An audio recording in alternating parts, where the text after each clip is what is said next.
31 Mart mahalli idareler seçimini geride bıraktık.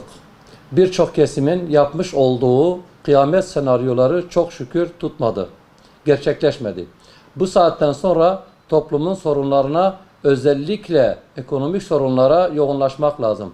Belirsizlik ve sisli ortamın dağıtılması birinci öncelik olmalıdır.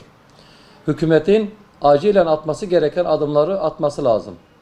Bu adımların başında üretime ağırlık verilmesi, üreticinin desteklenmesi, yüksek maliyetlerin düşürülmesi, bu bağlamda vergilerin, enerji ve personel giderlerinin azaltılması öncelikler arasında olması gerekir.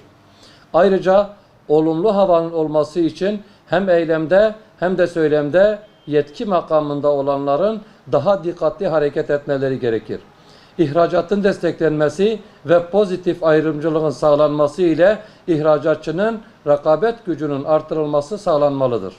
Her şeyden önemlisi israf ile etkin bir şekilde mücadele edilmesi, bunun üstten başlayıp alta inilmesi gerekir. Sonuç olarak seçimden sonra çıkan tablo korkulan bir tablo olmadığı ortaya çıkmış bulunmaktadır. Ağustos ayından beridir oluşan döviz kuru dalgalanmasından sonra piyasada oluşan güvensizlik ve fiyat istikrarsızlığı yüksek faiz ekonomiyi durdurma noktasına getirdi. Bu nedenle kısa vadede piyasayı rahatlatacak bir güven, istikrar oluşturulması için adımlar atılmalı. Üreticinin yükünü hafifletecek adımlar atılmalı. Seçimden önceki politik dil ve söylemlerden kurtulup bir bütün olarak iktidarı ile muhalefeti ile ekonomi için el ele verilmeli. Girdi maliyetlerinin üzerindeki vergiler kaldırılmalı veya azaltılmalı. Bazı alanlarda sübvanse edilmelidir.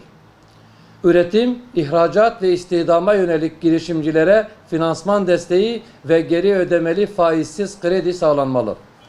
Uzun vadede ise üretime dayalı ekonomi için gerekli adımlar bir an önce atılmalı. Günübirlik pansuman türü tedbirler yerine kalıcı çözümler üretilmeli.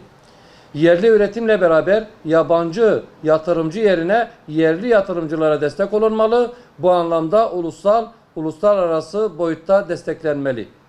Komşu ülkeler ve İslam coğrafyasındaki ülkelerle ciddi siyasi ve ekonomik beraberlikler yaparak hem Batı'nın birer tüketicisi olmaktan çıkılmalı hem de siyasi oyunları boşa çıkarılmalı.